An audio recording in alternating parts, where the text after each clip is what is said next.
Faster than a speeding bullet. More powerful than a locomotive. Able to leap tall buildings at a single bound. Look, up in the sky. It's a bird. It's a plane. It's Superman.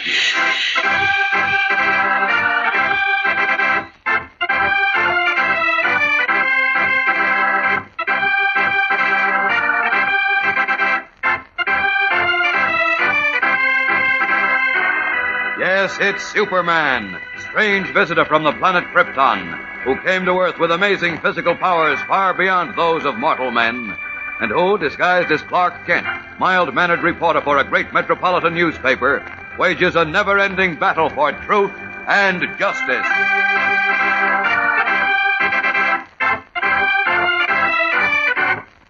Today, in his guise of Clark Kent, Superman receives startling news from Robin, the young companion of the famous Batman, who, visibly upset, exclaims, Batman is gone, Mr. Kent. Gone? What do you mean, Robin? I mean, he's gone, and I'm afraid we'll never see him again.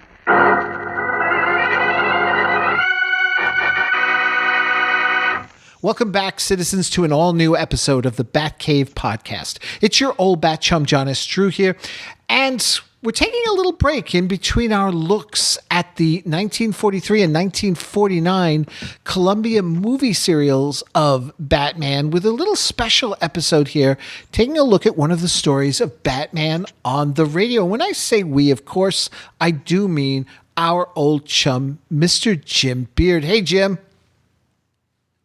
No. Herewith, I am only known as Beard. You need to get that right. Okay?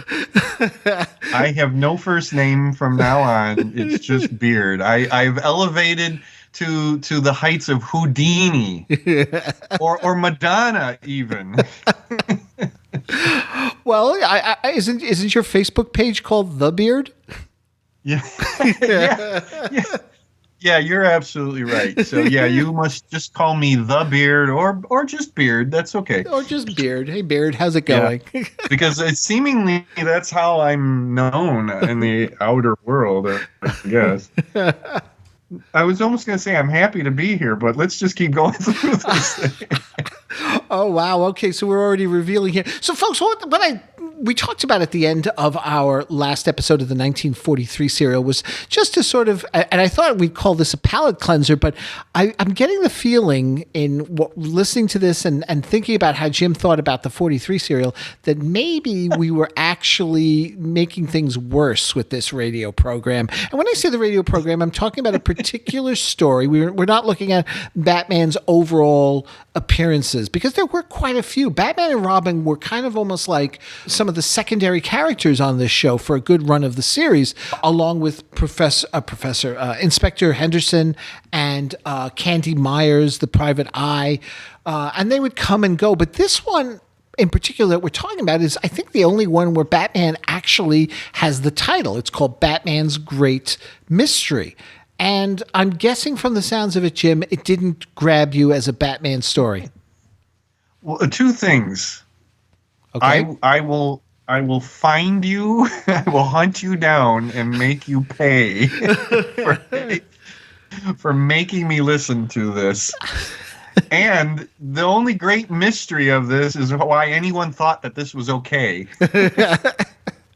Now, okay, so let's just put that on the table right there. Well, let's put this on the table, because here's the thing. I know that our biggest problem with the 43 serial was that Batman most times was not Batman. He didn't act like Batman. He didn't sound like Batman. He didn't do, a lot of detecting. And when he did, we got all thrilled and excited. And then, of course, the story itself with Batman as a government agent and just elements that should have been in place and should have been obvious after, 5 years already on the market as a comic book, weren't in play here in this serial. Four.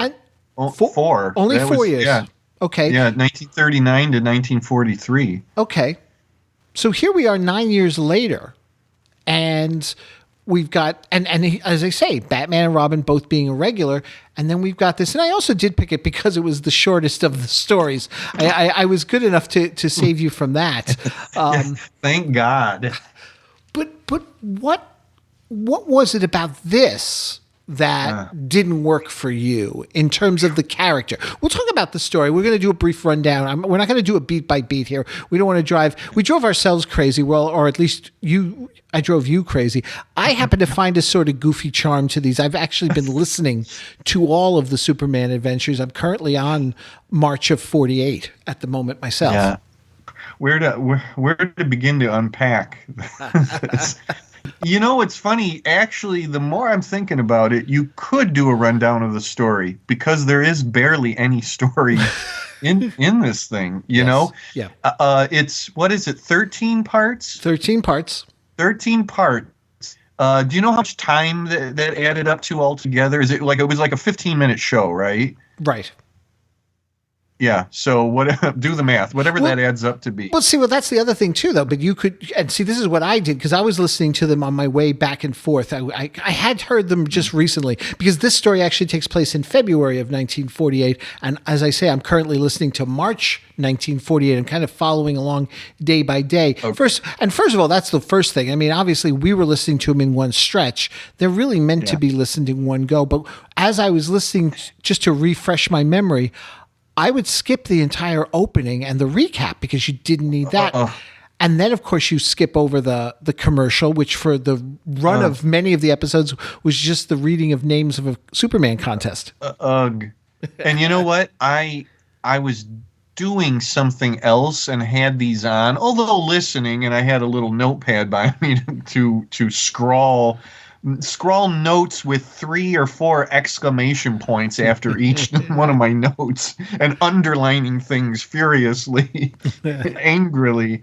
God help me, I sat through all the contest winners. And my God, I thought if I heard one more contest winner's name, I was going to scream because it goes on and several times, like twice. I think in almost every episode. And finally he goes, that's all the contest winners for, blah, blah. And I'm thinking, thank you, God. Thank you. Thank you.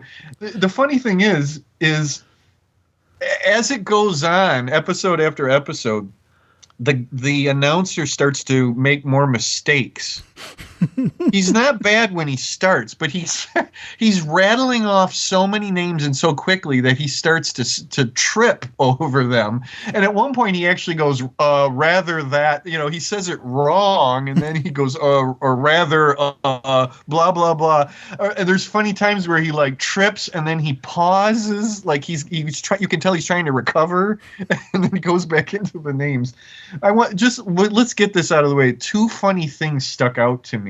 Number one, at some point, it was from Berwyn, Illinois. And if there are any Svengoolie fans out there, Berwyn, Illinois is a joke in Svengoolie that anytime anybody says any word that sounds remotely like Berwyn, there's this voice that comes in and goes, Berwyn. And so I was able to yell. I heard somebody, Joe Smith in Berwyn, Illinois, and I yelled out, Berwyn. So that was fun. The other funny thing is there was a George Carlin from New Jersey. Oh, okay. I quickly looked it up. The George Carlin that we all know, the comedian, was born in New York in 1937. He would have been about 11 years old in 48. And New Jersey's not that far from New York. And now I get it that George Carlin could be a fairly common name. It just struck me as very interesting that it made me wonder if that was the George Carlin. And wouldn't that be a funny little thing to know that he listened to the Superman radio program back in the day and joined the contest. And won the contest. Yeah, and won the well, as far as I can tell, John, everybody who listens to that show won the contest. Because I think there was 1,572,000 names read off over those 13 episodes. Okay, so in a nutshell, my whole problem with it is that whatever that was on there that was being called Batman and Robin bore very little resemblance to Batman and Robin, and I don't think that we can use the same excuse as the serial, the movie serial, which we said, oh, it's 4 years in, and National is not paying attention. They just sold the rights to whoever, and they did it. This is 8 or 9 years into Batman, and there's really no excuse for what they do with the character. The other thing is that, and I'm speaking as a Batman fan, Batman is almost completely ineffectual in this. And I get it. It's Superman's show. But you don't have a guest star the caliber of Batman on it and then have him be so ineffectual and, for the most part, out of character. And Robin is almost no better in it. It's a weird show. I've listened to this Superman show on Radio Classics on Sirius XM. And I always walk away with this idea of, on radio drama, you have almost unlimited budget. You get what I mean? Yep. It's not a movie. It's not a movie, or, if there were TV shows or whatever, it's not a movie or TV show. You don't have a special effects budget. You have a sound effects budget, but come on, right? Mm-hmm. You got to have a pretty big library of sound effects or whatever. And this is what you can come up with. Just to cover Superman very quickly here. Superman, for the most part, except for, I believe, one time, all Superman does is fly. Yeah. In this. Mm-hmm. There's one point where he kind of pretty much uses super strength. And that's it. You also don't have you have no interesting villains. And don't tell me that by 1948 Superman had no interesting villains, or Batman for that matter. It's the whole thing with the George Reeves TV show. He's up against gangsters with guns. For the most part, right? Yep. I just, it's like you can do pretty much anything. It's the theater of the mind. And then you have a storyline where literally Batman is pretty much incarcerated the entire, 13 episodes and doesn't really do much of anything. The other thing that really bugged me is that, for one thing, the characters are fairly interchangeable. And this whole thing that they pretty much obscured the line between Batman and Bruce Wayne. Yes. And Robin and Dick Grayson. Yes.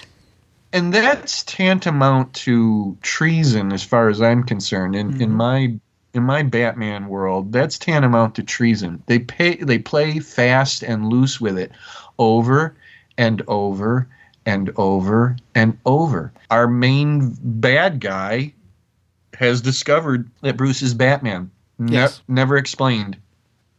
Nothing. Not even the 2 lines, like he stumbled upon it in this way or that way. It's never explained. Mm-hmm.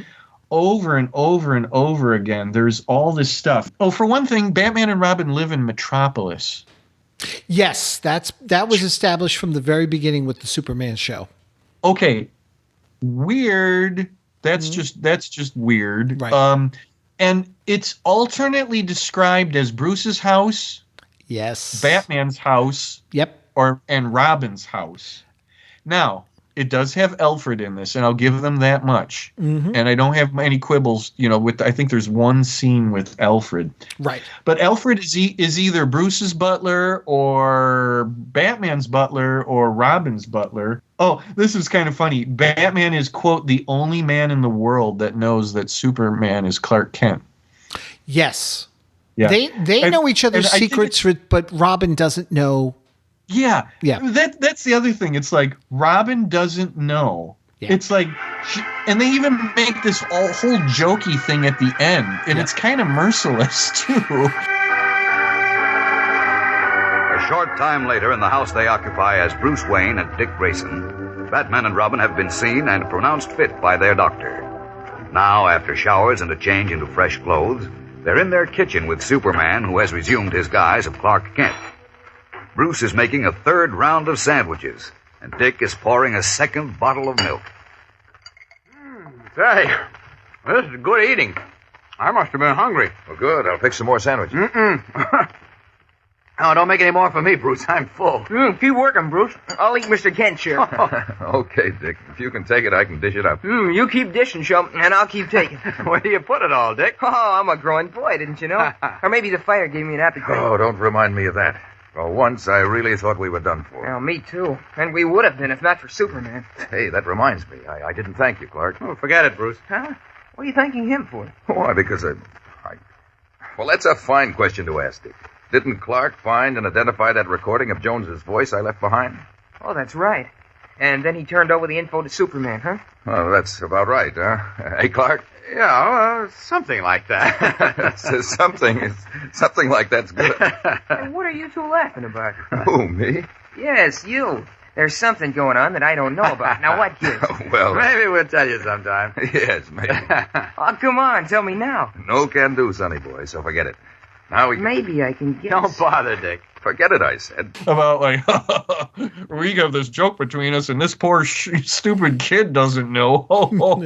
You know, kind of thing. It's like, I'd slap... You know, there's that meme of Batman slapping Robin. I would like to switch that around, and it's Robin slapping Batman in this. I love this quote. You have a record of Batman's fingerprints.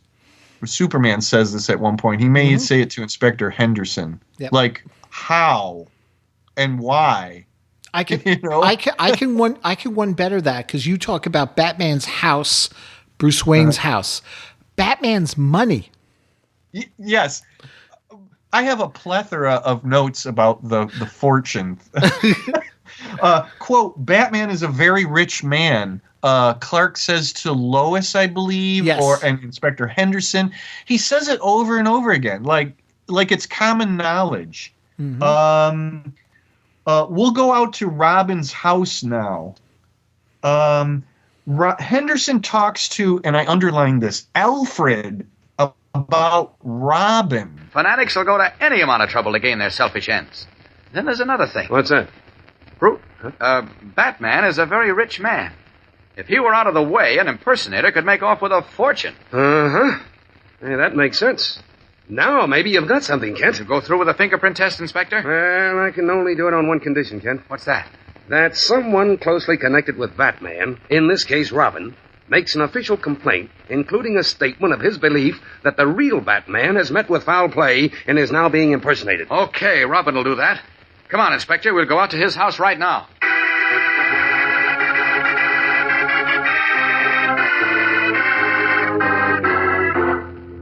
Where's Robin, Alfred? I don't know, Mr. Kent, sir. What? He left about an hour ago after receiving a phone call. In a jolly hurry he was, too. I don't like that. Where did he go, Alfred? All he would tell me, Inspector, is that he was going to meet a man on the waterfront somewhere. On the waterfront? Yes, sir. And the way he was gaily chirping and singing, I'm rather sure it was Batman who called him. Batman? Did he say that? No, sir, he wouldn't say, sir. But when I asked him if it was Batman he was going to meet, he simply winked and said, "Mustn't talk, Alfred, but everything's all right again now." Oh, that's funny.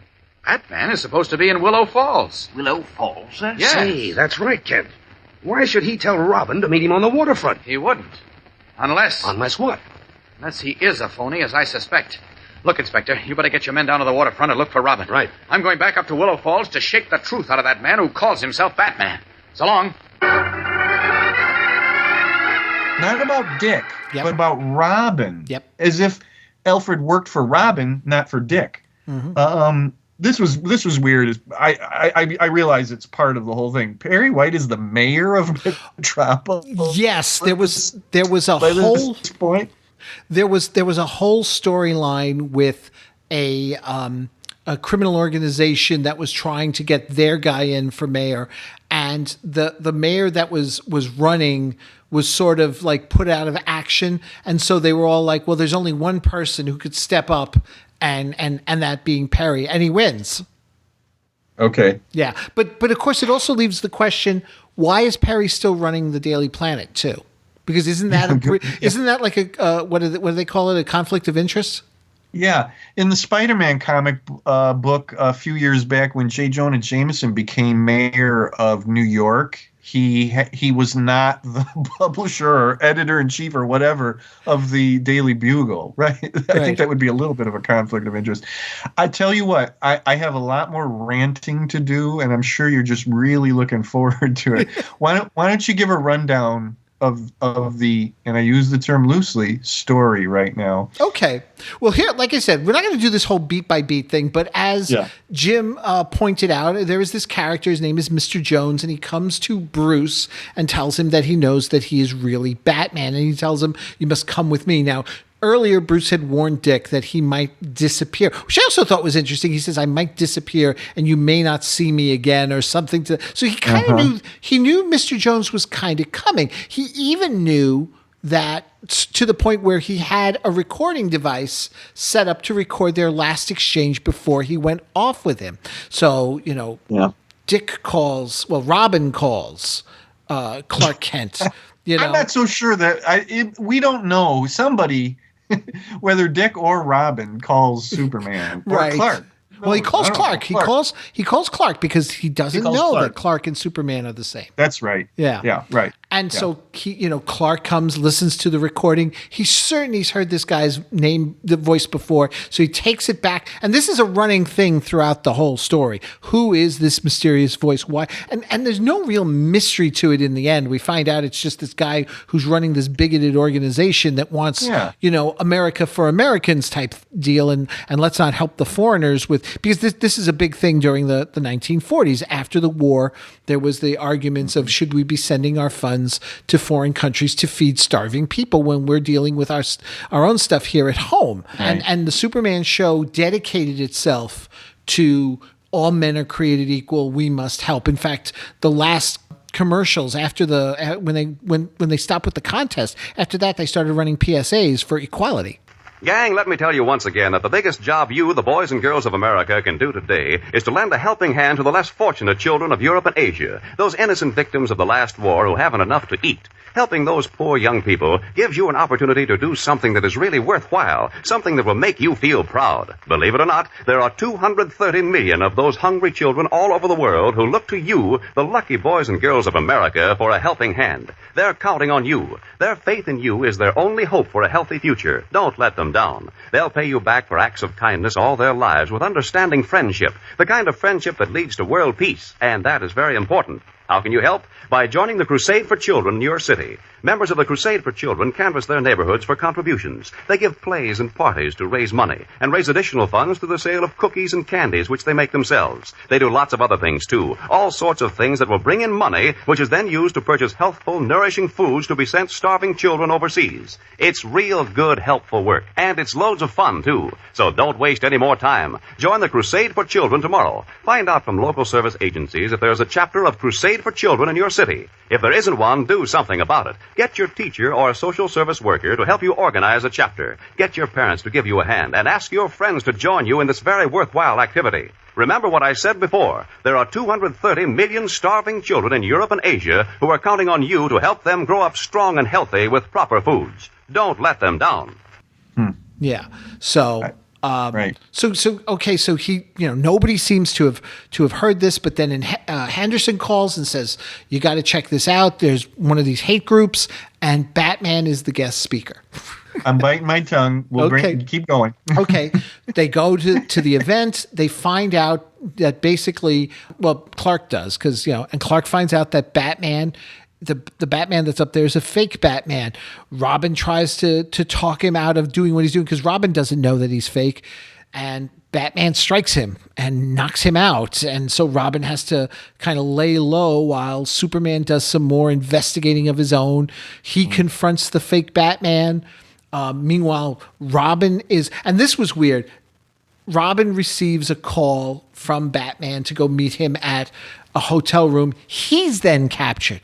I didn't get the point of capturing Robin when the fake Batman kind of knocked him out and, he's recovering. What was the point of bringing him in like that? You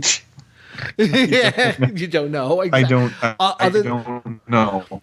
other than to allow because he's him. a troublemaker. I guess it was literally just because he was a troublemaker. Well, either that or it allows us to actually have him finally meet up with the real Batman. And of course, then the final episodes of this series is the two of them locked up in this dungeon type thing. They're chained to the floor and stuff, and they're trying to escape.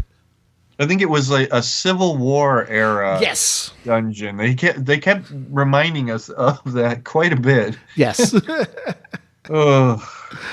And so, of course,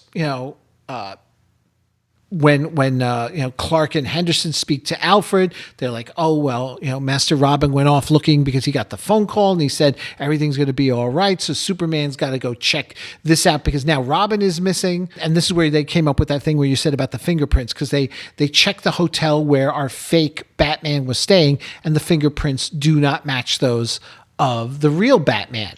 and that's when we start bringing in Lois and Mayor White's, because they send out the tape of the voice of Mr. Jones, hoping that maybe somebody can identify the voice. And meanwhile, back at the Civil War base there, Jones is threatening Robin and Batman and saying he'll kill Robin if Batman doesn't turn over the safety deposit box numbers and stuff so that he can go and basically rob Batman of his fortune and such. So basically, in the end, that's the other thing too. We've got this hate group going on, but in the end, it's just all this ploy just for money.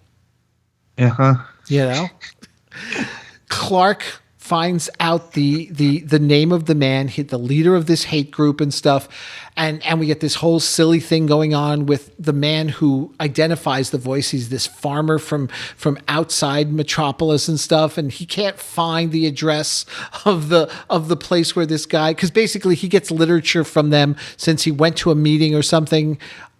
Out of curiosity, I guess. I forget what it was. I mean, he clearly has a mad on for the hate group and stuff. And then he goes, "Oh, my neighbor went to. He might have it." So then we got to deal with that. Finally, when Superman gets the what do you call it, the address, he swoops in just as Batman and Robin are being burned down in this, because basically they tried to make an escape attempt, failed, and find themselves still trapped in there. So the guy decides to burn the place down. The problem is he left the money inside. So he runs in as Superman crashes through, gets Batman and Robin out, and we find out, oh no, the money wasn't left inside. One of the other henchmen managed to grab it and run out with it. But unfortunately, Mr. Jones and our fake Batman, who Mr. Jones knows the identity of Batman. What a coinkydink. He dies in the fire. I think that's about it. And then, of course, the ha-ha at the end and the setup for the next story, which they're still actually covering right now in March of 1948, The Kingdom Under the Sea. Yeah, good luck with that. Superman is, for the most part, a guest star in his own show throughout this thing. But his storyline is almost as hard to take as Batman's part in this whole thing.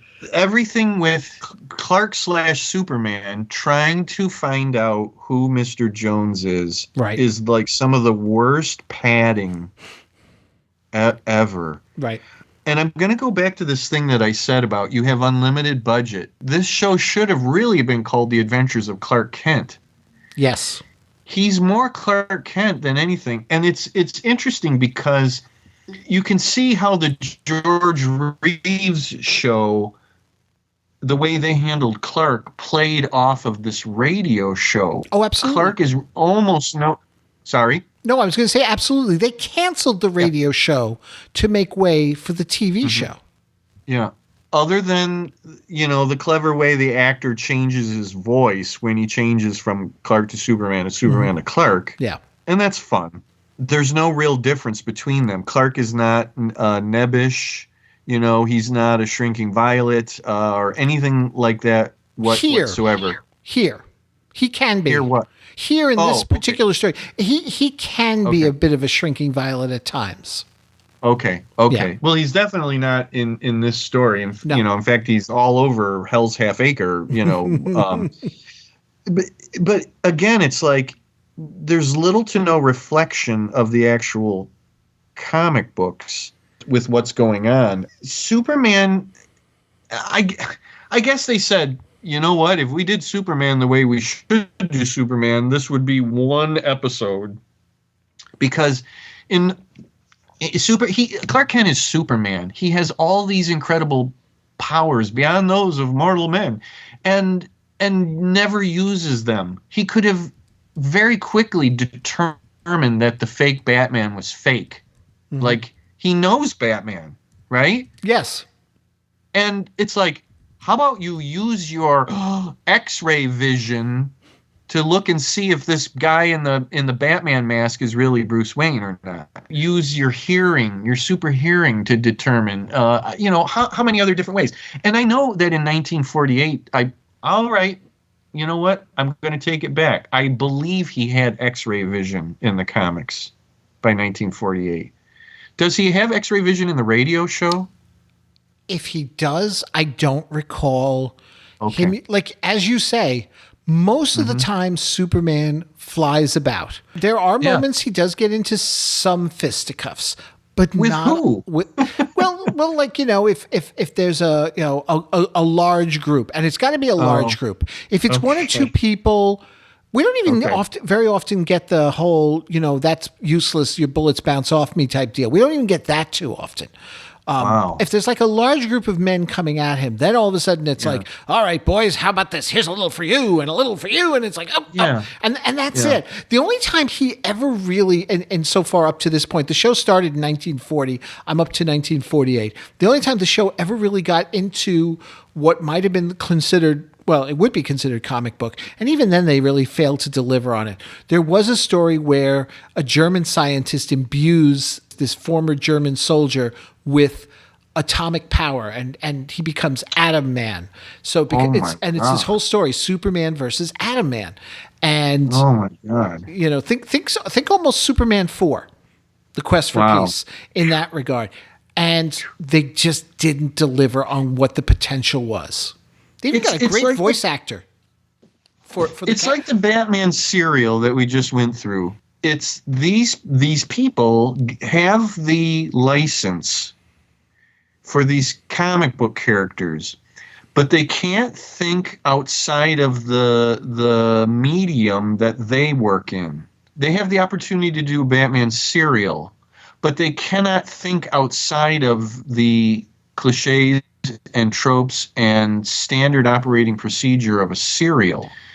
They do a radio program, and they're used to obviously doing, gangbusters and this is your FBI and whatever the heck else. And it's like, you have a guy from another planet who can fly and is super strong and is invulnerable. At least those things, if he doesn't have the heat vision and X-ray vision yet, and I'm very sorry, I do not know at this point in the comics for sure. I thought he at least had X-ray vision. And you're not doing anything with it. All you're doing with it is that you have the flying sound, when he flies. In this storyline, Clark is constantly changing back and forth between Superman and Clark. Yes. And they take like too damn long. Like it goes into it. Here, this, that. Okay then. It's like, I don't want to have to imagine Clark taking his clothes off to become Superman. But they drag it out. And the other funny thing is, and I realized this was something that came along much, much later, they hammer the point home that Clark Kent is only a guise and that he's really Superman. Mm-hmm. These days, it's the other way around. Clark Kent is the real person. Superman is the artificial persona. Right. And then with Batman, that every bit of that's just thrown out the window. We have no idea who this guy is.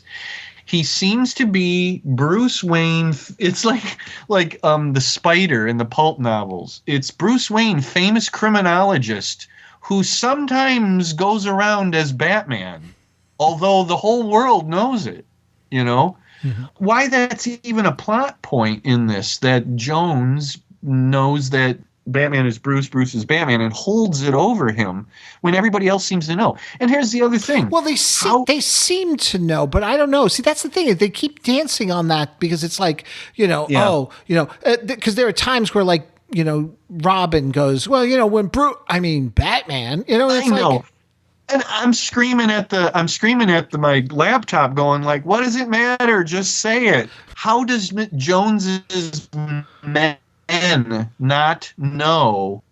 How did they not also, come up with the idea that Bruce is Batman, Batman is Bruce?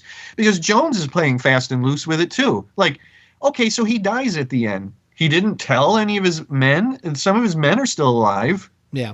Or they didn't figure it out for themselves. You know what I mean? And I was even confused as when Robin or Dick, whatever you want to call him in this, finally is put into the cell with Batman. By the time he gets to this building that they're being held in, I lost track of who he was dressed as at that time. I bet you if you go back, it really gets nebulous. Like I thought he was taken as Dick, and then he's Robin though when he gets to the cell. Mm-hmm. And okay. Well, he wasn't taken. He wasn't taken. He got. Oh, well, he was. No. In the hotel, he was Robin because one of the guys even says Robin to him. He refers to him as Robin. So he was. Okay. He arrived there based on the call from Batman. Hey, meet me at this hotel, and then he gets jumped by the two. Yeah. Yeah. Now, other than a few good moments, Robin is whiny beyond whiny. He's just. No wonder that Bruce left him behind. The other funny thing is that he left. He leaves him behind, and he says, "I may be gone for months, but you just carry on. Whatever. He's a kid. I realize he has Alfred looking after him. Maybe. My notes are all over the place. It's like I don't even know where to begin. I love this one. When the fake Batman and Jones go to the bank. Why doesn't anyone at the bank ask why Batman wants Bruce Wayne's money? But that's just it. It wasn't Bruce Wayne's money. It's Batman's. I mean, he even is dressed. The guy even says Batman, was here. And so whose fortune is it? That's what I'm getting at. But see, that's what. So okay, right. This is your fast and loose. In this universe, Bruce is not a millionaire, but Batman is, right? Is that it? Or are there two fortunes? Isn't even a concern. Why is it even? And I love it because the fortune is in quote unquote securities, not in cash. And it's also, in securities. Who lets a masked man, I don't care who he is, set up a bank account? I know, right? I'm telling you, it's like. Then again, we say that, and yet the Batmobile in '66, Batman himself, he's even got a register. Like they go through the motions with Batman in '66. I know, but you know what? In the show. I get it. It is still very clear that it's a big secret who Batman is. I mean, that's talk about hammered home, and I get that. Yes, there is some, crossing of the line in that, but not like this. I'm going back to this thing about the Spider. Have you ever read one of the original Spider pulp novels? No, I've seen them though, and I saw you did a post about it recently.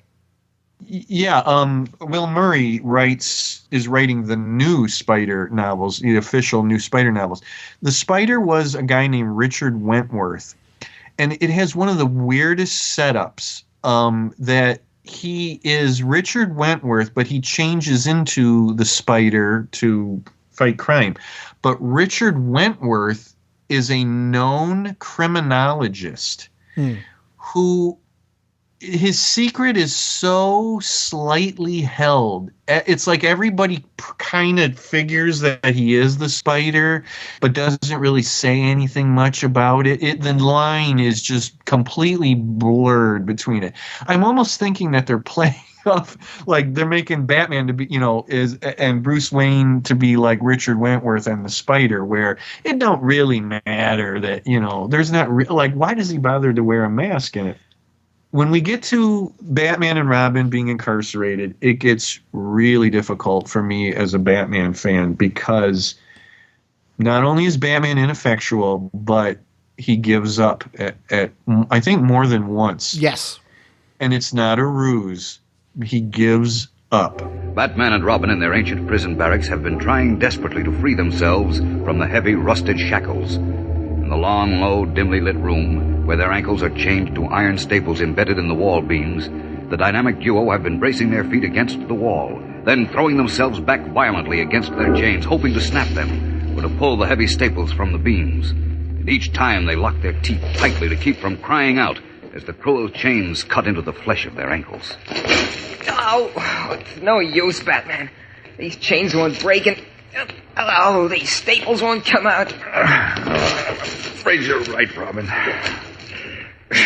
Oh, my leg is as raw as fresh beef. Oh, so is mine. What are we gonna do, Batman? Jones and his phony Batman will be back soon with your bankroll, and you know what happens then. All I know is what Jones said will happen. Well, that's bad, because he wasn't kidding. I know, but take it easy, chum. We're not cooked geese yet. Maybe not yet, but we're all trussed up and ready for the oven, though. Oh, boy, I never thought we'd go out this way, chained up like a couple of dogs. Look, cut it out, will you? I said we're not finished yet. You want to bet? Well, not too much, but a small wager, maybe. Well, stop trying to cheer me up, Pappy. You know as well as I do that we're done for. Unless our fairy godmother sneaks a cake in here with a nice big file inside. Yeah, oh, I'd love to have a nice big file right now. No, I wouldn't even mind seeing a cake. Exercising with those chains works up an appetite. Remind me of that later. I'll run out and buy you a steak. I got to tell you, if a kid was tuning in at this point, hadn't really been listening to the Superman show regularly, maybe he'd never caught any of the other Batman appearances. And there was 3 or 4 before this, something like that. It's something like that, maybe even a few more. Yeah, I'm going to go so far as to say, if a kid heard this and didn't follow Batman in the comic books or anything like that, he has no reason to want to. The impression given of the character is pretty sad. He's very ineffectual. He falls far too easily into the whole trap. He gets locked up. He sits in there for how long? And then when the chips are down and is back against the wall, he pretty much gives up. And he gives up in front of Robin, too. Robin starts actually acting a little more tough during the whole incarceration thing. Right. But I swear to God, if Robin called Batman Pappy one more time, I was going to scream my head off. Oh, that's one of his usual references. By the way, 9 stories altogether prior to this. Oh, okay, wow. Yeah. Yeah, I hope to God he's more like Batman than some of the other one. Because you know what? When I first started listening to this, I hadn't done my research and I hadn't looked up anything. I thought this was maybe the first one, and I thought, oh my God, like, who is this Batman guy? He's stupid. It's like it's like there's no reason to be interested in this character. He has nothing going for him whatsoever. He's a pushover. He's whiny. And then it gets really bad. They do a bluff. The ages old bluff, and it's hard for me to even say. They get a gun away from the guard. They don't, though. Batman, They don't. That's the bluff. They don't get the gun away. There's no gun. He just makes him think he's got a gun. Okay. Semantics. Yeah. Well, no, because you say he has a. I mean, okay, all right, he could have fired a warning shot. Okay, There's no gun, and that's the killer. Because I'm thinking, how smart is Jones? Never send a man in with a gun. And I'm thinking that was going to be it. Jones would be like, no. It's like, I've got a gun. Oh, look, he's running away, the coward. You know? John, I'm about to burst here because I have to. It doesn't matter. Batman pulled a bluff, not with, but about a gun. Mm-hmm. I want to say that one more time. Batman, gun. Gun, Batman. Okay. In 1948, Batman's parents had been killed. It wasn't hammered home like it would be in years to come. But even in 1948, Batman did not use a gun. Right. There are no beyond. I think it's 2 freaking stories in 1939 before Robin comes into it, where he has a gun. But you know what? That was the proto Batman, and they got over that really quick. And they made a rule in the comics: he doesn't have or use a gun. He doesn't like guns. His parents were murdered with a gun.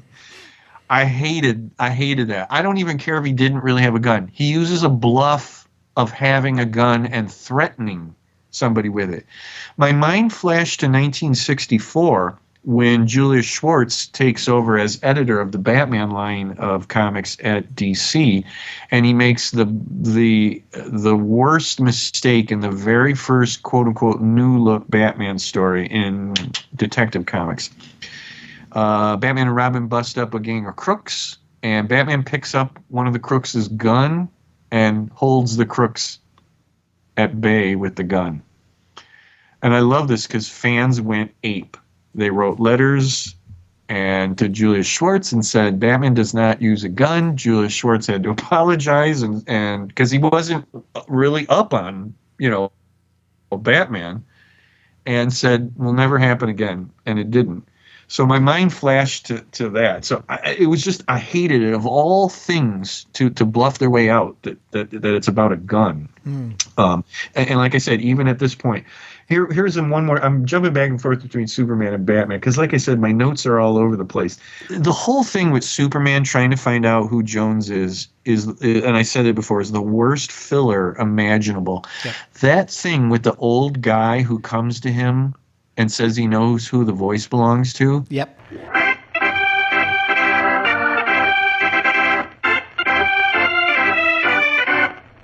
And now, the adventures of Superman. While a man who called himself Mr. Jones held the famous Batman prisoner, another man impersonated Superman's friend, and after making a series of un-American public speeches, led Robin, Batman's young companion, into an ambush. Meanwhile, Superman had discovered a recording of the mysterious Mr. Jones's voice, which Batman had left behind him. And certain that Jones was an alias for some professional rabble-rouser, he had duplicates of the recording made and arranged for them to be broadcast over radio stations throughout the country, offering $10,000 to whoever could identify the man who called himself Jones. As we continue now, Superman, in his guise of reporter Clark Kent, has been notified that a man who claimed he could identify Jones's voice had arrived at the Daily Planet radio station. At the station, Kent is directed to the manager's office, where a middle-aged, weather-beaten man with shrewd, faded blue eyes sits on the edge of a chair, a battered old hat on his knees. Hello, my name is Kent, Clark Kent. How do you do? My name's Hempel, William Hempel. Mr. Hempel, I understand you can identify the man whose voice we've been broadcasting. Yep. Fine. Who is he? Not so fast, young man. Fella said on the radio I get $10,000 if I tell you who belongs to that voice. Well, that's right. So I ain't saying nothing till I see the money. Well, you'll get the money, Mr. Hempel. After all, the offer is made by the Daily Planet, the largest newspaper in Metropolis, and we'll pay off. Just tell me who owns that voice so I can go after him. There are 2 lives at stake. And maybe so, but I want to see that No, money. maybe's about it, believe me. Now, if you really know whose voice that is on the recording, in the name of heaven, tell me. Like I said before, young feller, I'll tell you when I see the $10,000. But great Scott, I told you... Don't no good to get hot under the collar, neither. I know my rights. All right. You stay right here. I'll go down to the cashier and have a check drawn.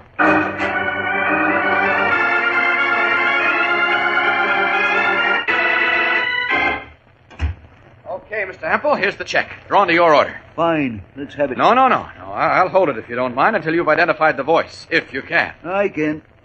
Fella owns that voice is Mort Beeler. Now give me the check. Just a minute. Who's Mort Beeler? Fella rides round out in the country making speeches again what he calls foreigners and saying for us not to send no help to the starving folks in Europe. Great Scott, I think you've hit it.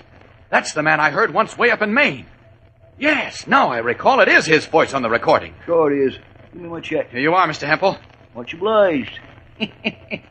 Easiest money I ever made in my life. Wait a minute. Tell me, do you know where this Mort Beeler is now? Didn't say on the radio. I had to say that. No, you don't, but I've got to find this man quickly because he's holding a man and a boy prisoners. Matter of fact, it may already be too late to save their lives. Is that a fact? Yes. And if you can help me find this Beeler quickly... Say, maybe I can at that. You do know where he is? I don't know for sure, but this Beeler, he's got some kind of society. Yes? Calls it, No Help for Europe, or nothing for foreigners. I don't recollect just exactly what. That's important. Try to remember, please. Yeah, can't seem to.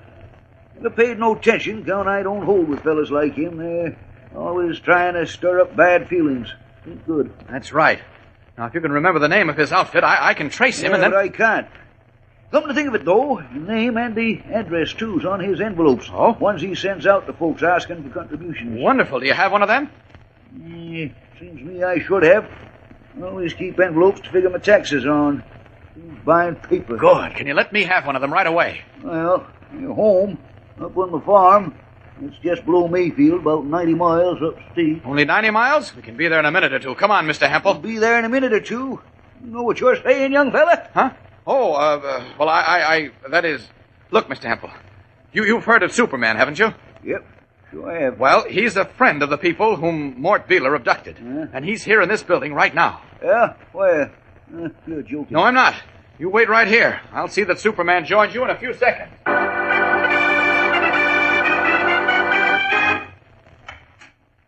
Hello, Mr. Hempel. Jeez, who be you? I'm Superman. You ready for a quick trip up to your farm?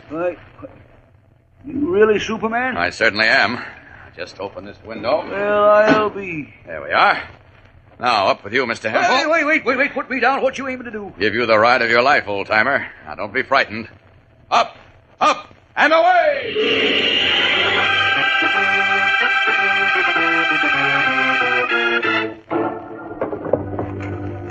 Have you found that envelope yet, Mr. Hempel? Can't seem to lay my hands on them Mort Beeler things. Superman must have thrown them away. But you said they were here in your house. They was, I know, because I've been scribbling on them. Well, I'll help you look. We must find them, Mr. Hempel. We must. That was like painful torture because I guess it was supposed to be the comedy relief in this whole thing. It goes on and on and on, and I love it because at some point it was funny. They actually had Superman getting frustrated with it, and I must admit the actor did a pretty good job. You could almost see Superman, practically stamping his foot and huffing, like, come on, this is getting stupid. But this is really stupid because when he finds out that Jones is Mort Beeler, and Mort Beeler is a recognized figure, public figure, I find it really hard to believe that Clark didn't know who Beeler was. Because guess what? Clark Kent is a reporter. Yeah. Or couldn't find out with another method rather than flying out to this guy for a letterhead.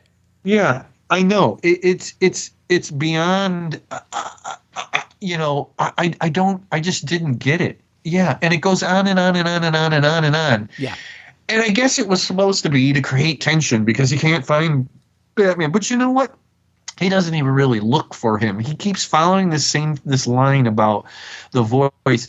I mean, he gets Perry to set up a thing where the guy gets, $10,000? Mm-hmm. To whoever identifies that voice. And that was a whole crapshoot to begin with because, Beeler could have very easily heard that on the radio and said, they're after us. Yep. They're eventually going to find us. We got to move. We got to move our headquarters somewhere else. Right. Whatever.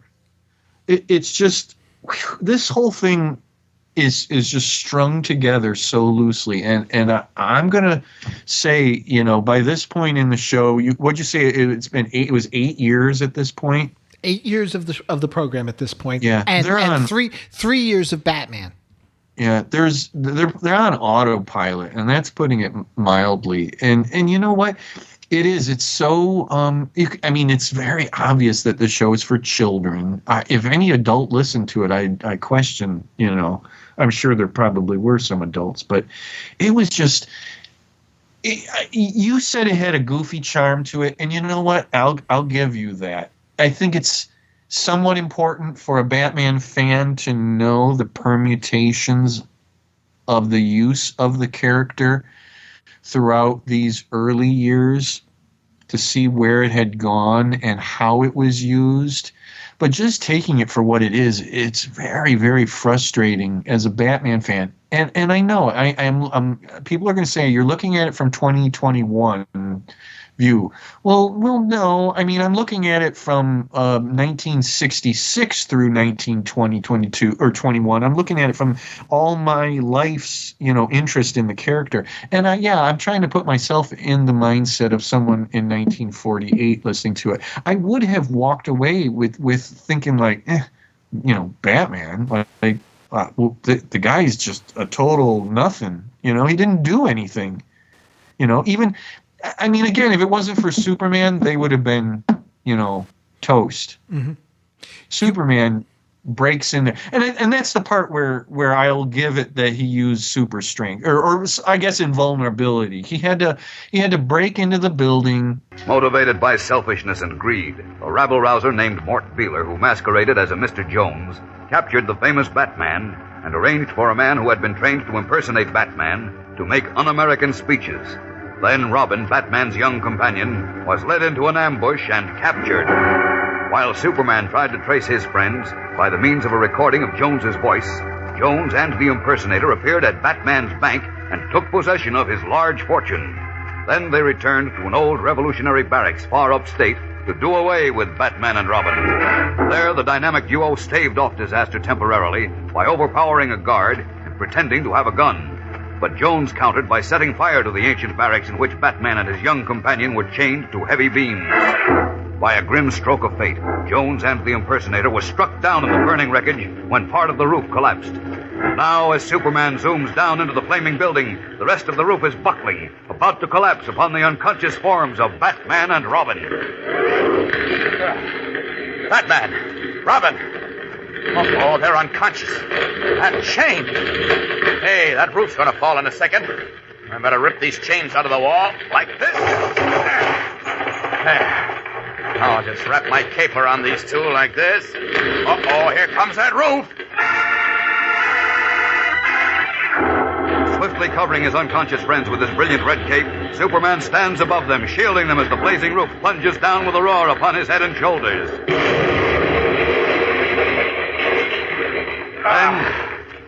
Now, up, and away!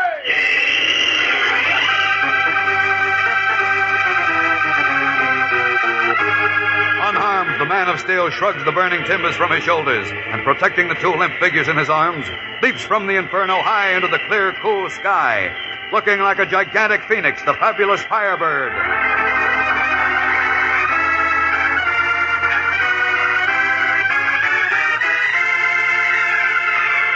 Then, surveying the awesome scene below for an instant, Superman veers and streaks away to the south, bound for Metropolis. Away! And I got a kick out of that. He wrapped them in his cloak. At this point in the comics, I don't think his cloak is invulnerable. I mean, they really played that up later in the comics, 50s and 60s. I kept imagining like, oh, yeah, it's his invulnerable cloak. And it stretches. Of course he wrapped them in there, and, that's going to protect them from the fire.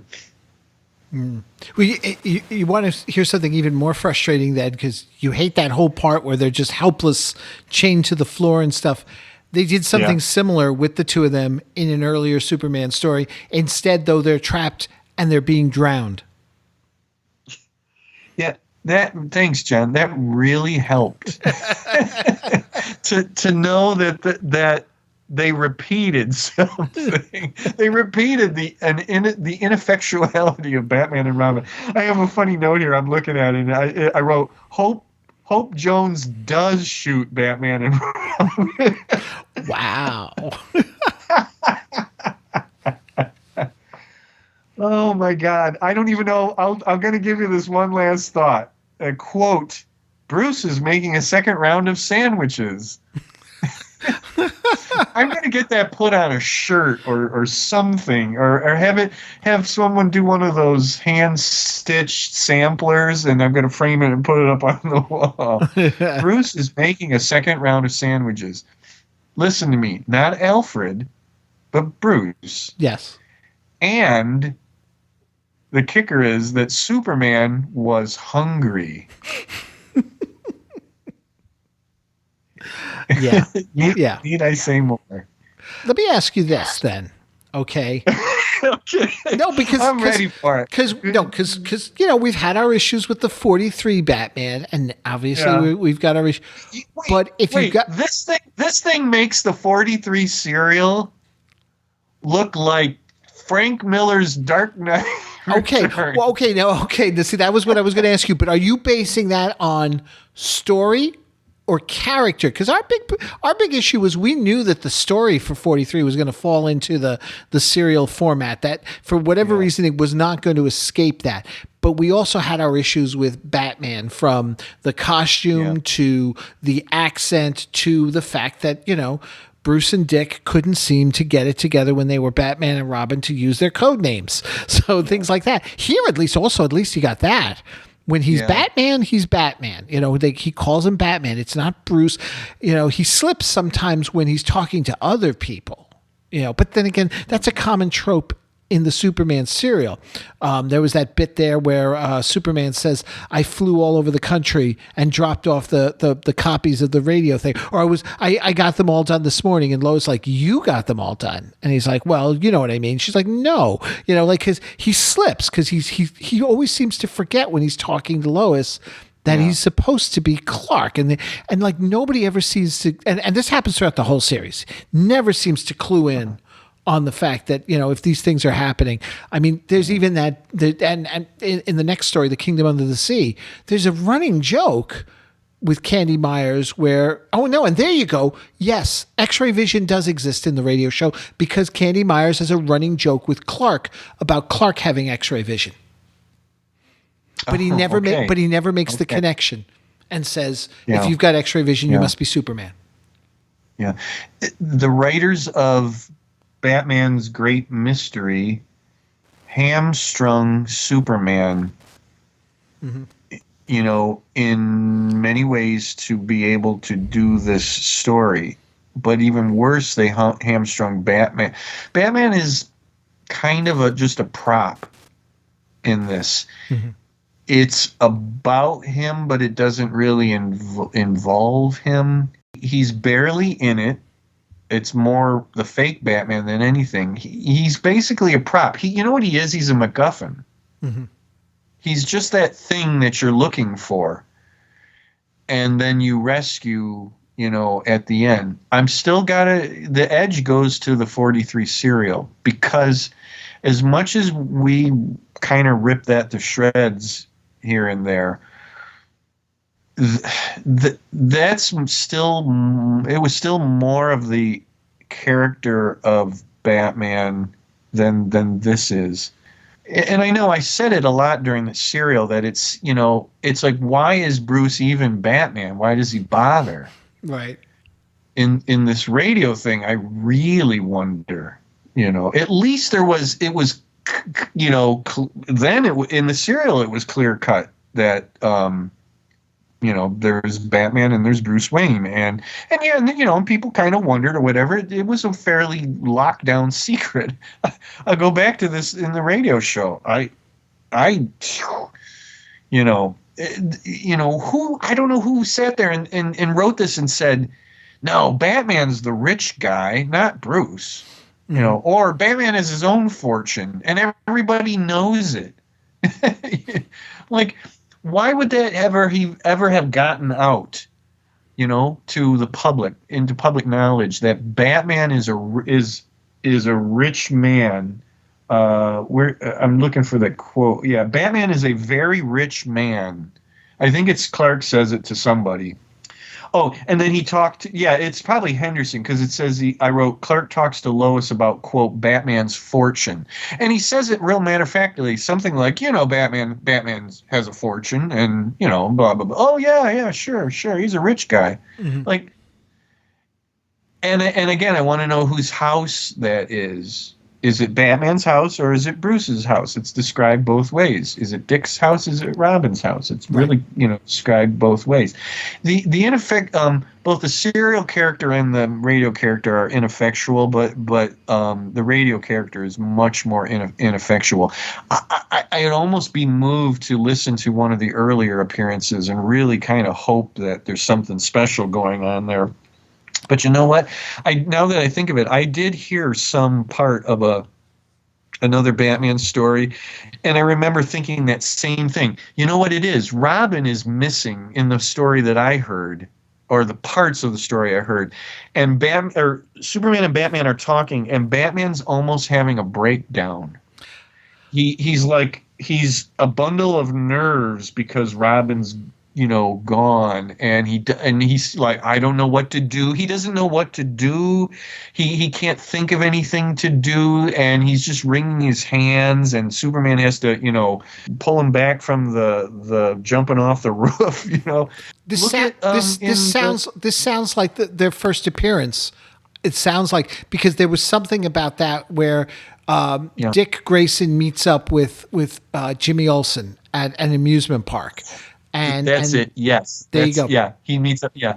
And I was excited because I thought, this is going to be in the earliest days of the Robin Olsen team that we got later in the 60s in the comics. And I just loved those stories as a kid, where Robin and Jimmy Olsen were together and they formed their own little team, and they had their own hideout called the Eyrie, as in the Eagle's Nest, and they kept things from Superman and Batman, and I just love those stories. And again, it was like, no, it wasn't really anything much interesting. Again, why bother? It's almost like it was just cool to say Batman, but we don't really have to have the character of Batman. It's just going to be interesting to the kids that there's another guy running around in a costume in this, and they can imagine, I'm trying to remember when the characters of Batman and Superman first met, if it was in the comics or it was in the radio play. Because the early World's Finest didn't have them teaming up together other than on a cover. They would have individual stories.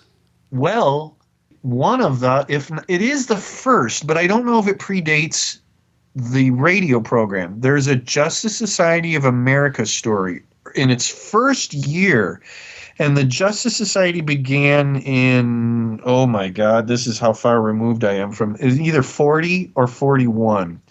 And within the first year, there's a story. It's like literally like the fourth issue, fourth issue, where they're raising money for war orphans. And at the very end of the story, Johnny Thunder accidentally calls his Thunderbolts and says something about bringing everybody here. And the Thunderbolt makes all the rest of the members of the JSA appear in the room and explain how much money they raised. And among the regular members are Superman and Batman, who were only known really as honorary members. They had never appeared in a story at that point. It is literally in the comic books the first time that Superman and Batman appear in the same panel, in the same story, literally in the same room. There's no interaction between them, but they're standing right there together. Then it jumps to, I think it's an issue of Superman, where there's the first meeting of Superman and Batman, which is a really great story. And then I think there's another story that comes along that disrupts that first one and almost like dismisses it and says, no, this is their first meeting, or something like that. I'll have to look into it and see if the radio program has their very first meeting before the comic book characters. Right. Well, as I say, that was like 1945 that they first appear on the radio show, and this is.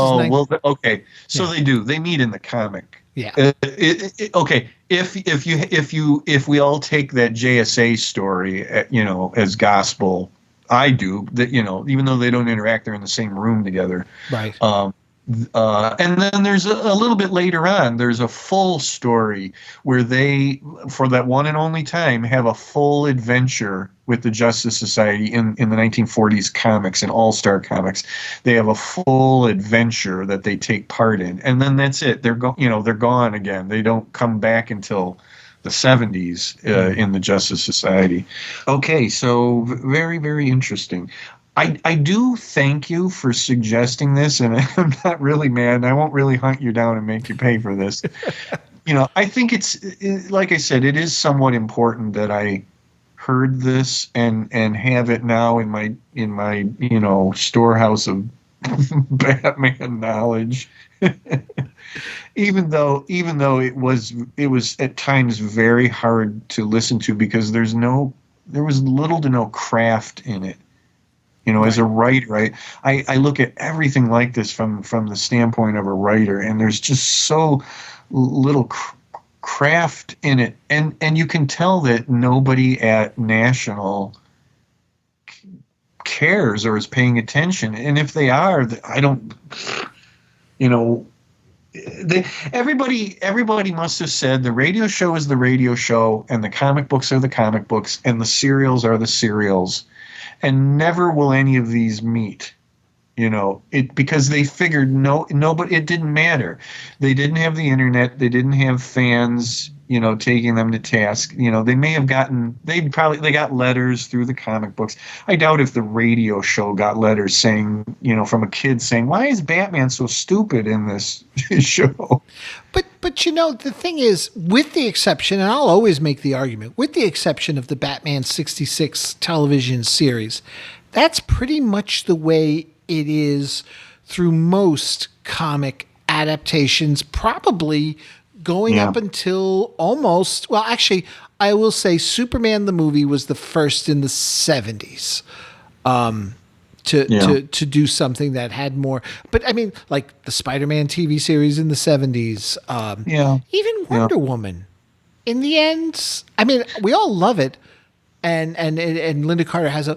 But is it really? Maybe the first season with the World War II stuff. I get what you're saying, and I will agree to a large part.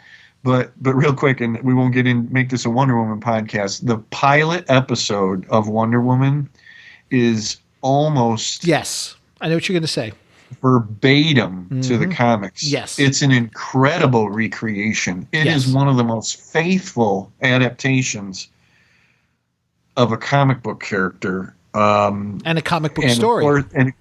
Comic book story that there is. It has the outfit right, the actress right, the lasso, everything, the World War II setting, the whole, the story with Steve Trevor, even down to that the guy is trying to get away and she lifts up the back end of the car. That's an incredible one. I don't dislike the George Reeves Superman show, because that it is Superman.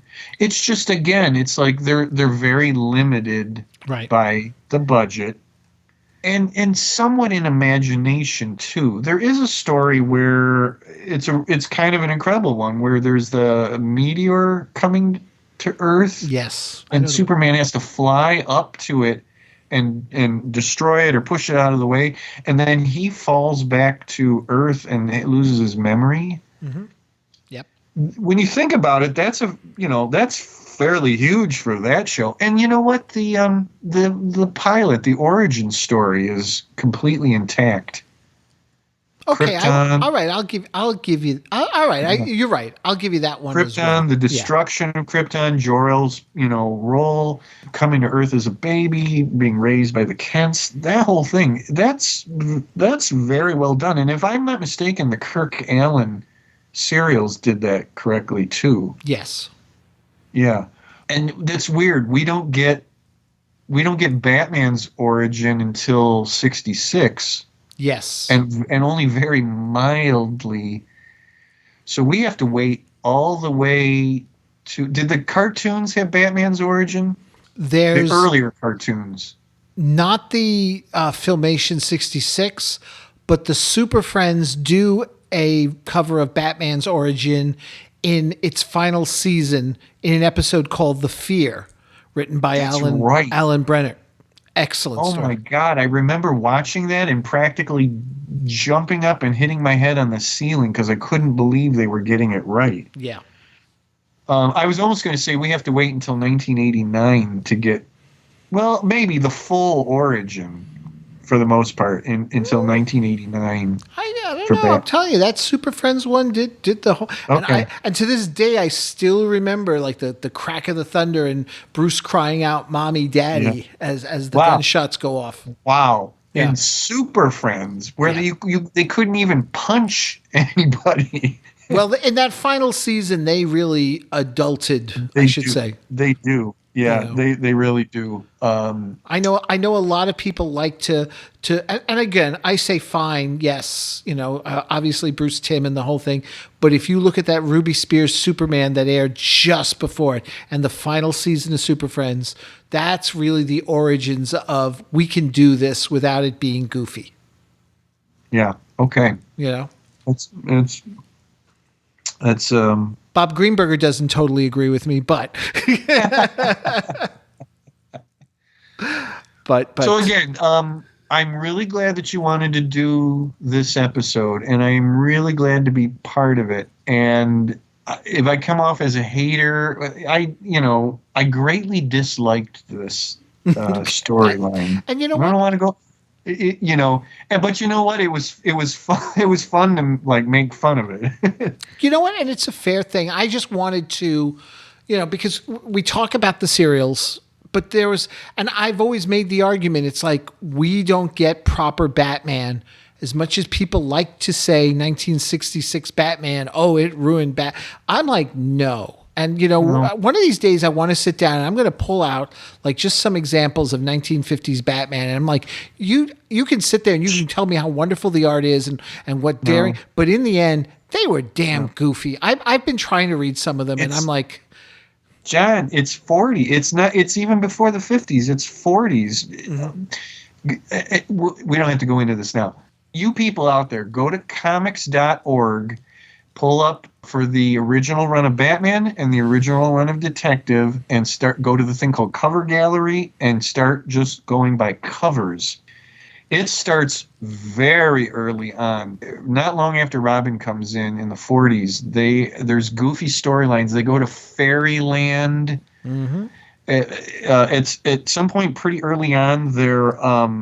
They're running around like in skins as clothes and fighting dinosaurs and and then you get into and you always pull this one out, Bat Baby, a storyline where Batman gets turned into like a toddler. Mm-hmm. And then you hit the Schiff era with all this, science fiction stuff and aliens and all that stuff. And people want to tell me that Batman 66 was sillier. Yeah. Yeah. No. The Batman, the character of Batman at its core is so the character in the 60s. And he lives in a fairly goofy world, but the character himself is Batman through and through and through and through in that. So, okay. I'm sitting back in my chair. I'm calm now. Okay. Just one final thing I just want to note here in terms of Batman's radio appearances. Turns out that The Adventures of Superman were not the only time we got some Batman.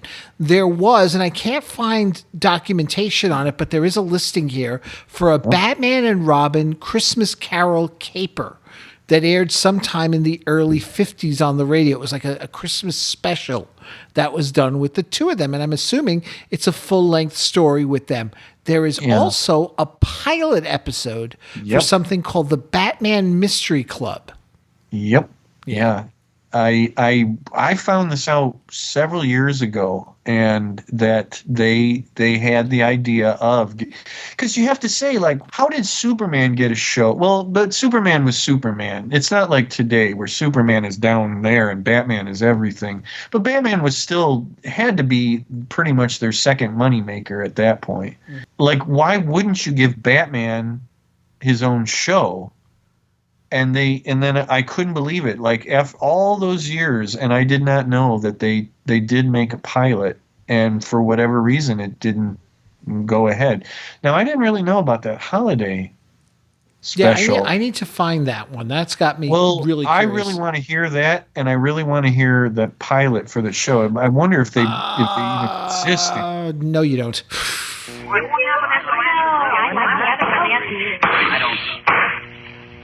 By virtue of the authority vested in me, I do hereby call to order the 103rd meeting of the Batman Mystery Club.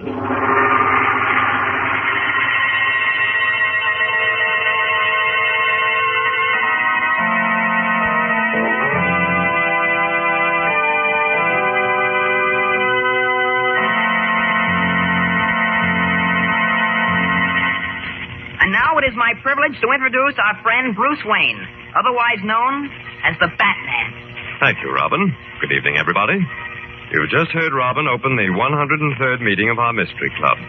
As you know, we gather together at this time each night to explore the supernatural and to tear aside the veil of darkness, to prove that ghosts and apparitions are only figments of man's imagination, to show that wherever there is mystery, it's been created by human hands.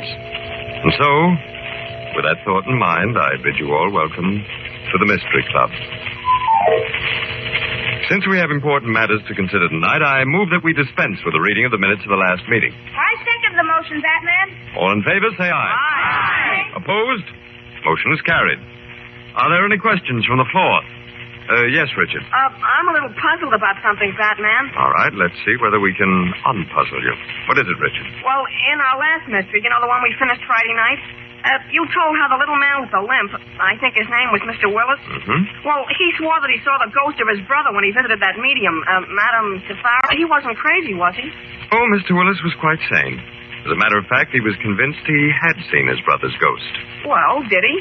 Of course not. Madame Zafara, like most fakers, was very clever. Before setting up the seance for Mr. Willis, she managed somehow to secure a photograph of his dead brother.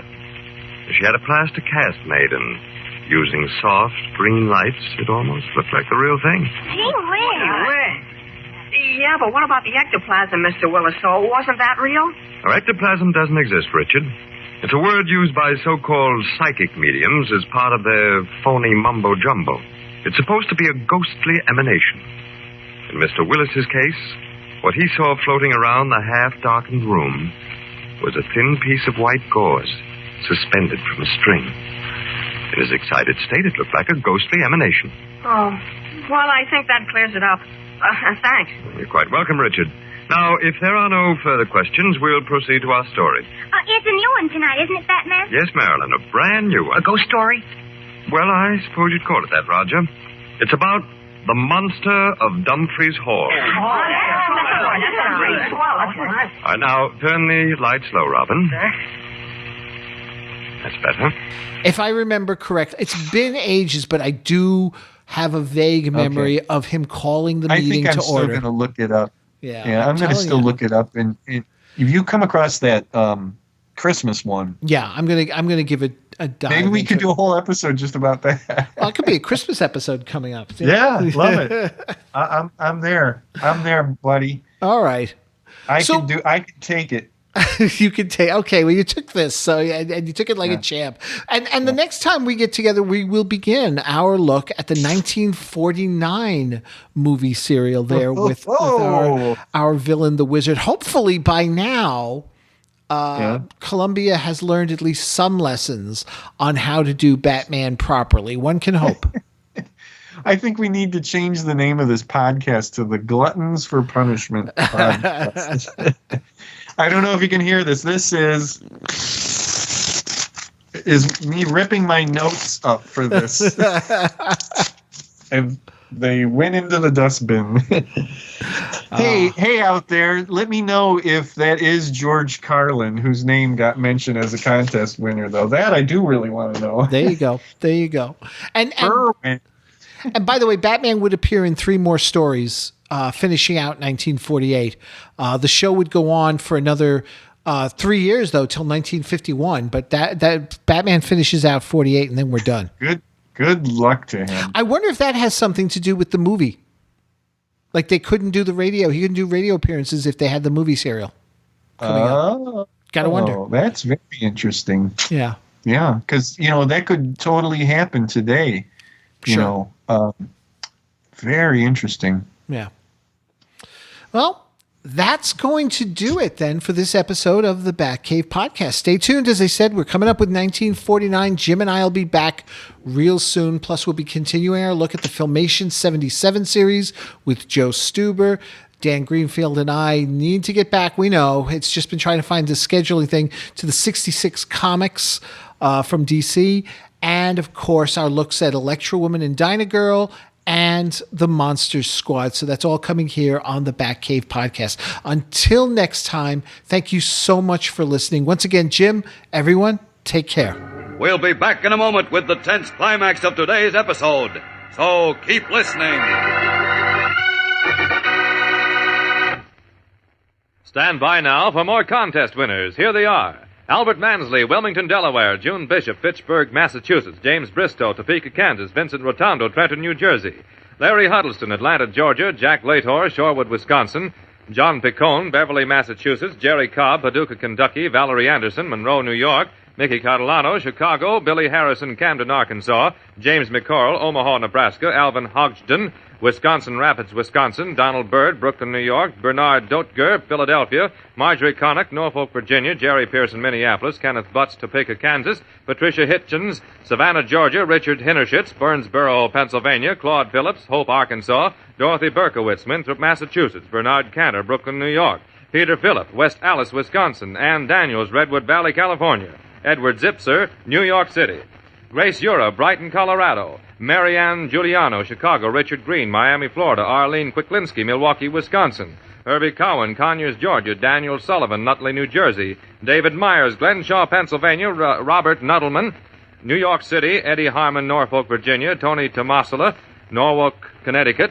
Gus Brown, New York City. Donna Sparko, Leavenworth, Kansas. Walter Bora, Muskogee, Wisconsin. Stella Rubenstein, Philadelphia. Barbara Ken, Anoka, Minnesota. Robert Hanson, Omaha, Nebraska. Philip Unty, West Allis, Wisconsin. Alan Apter, Philadelphia. Robert Stewart, Wakefield, Rhode Island. Mary Ann Talanian, Jamaica Plain, Massachusetts. Ronald Larson, Minneapolis. Doris Spritzinger, Walnut Port, Pennsylvania. Gregory Rhodes, Bridgeport, West Virginia. Louis Moroney, Huntington, Long Island. And Paul Gerkovich, Walnut, Pennsylvania. That's all we have time for today, gang. If you weren't among these, you may be on tomorrow's list, so don't fail to listen.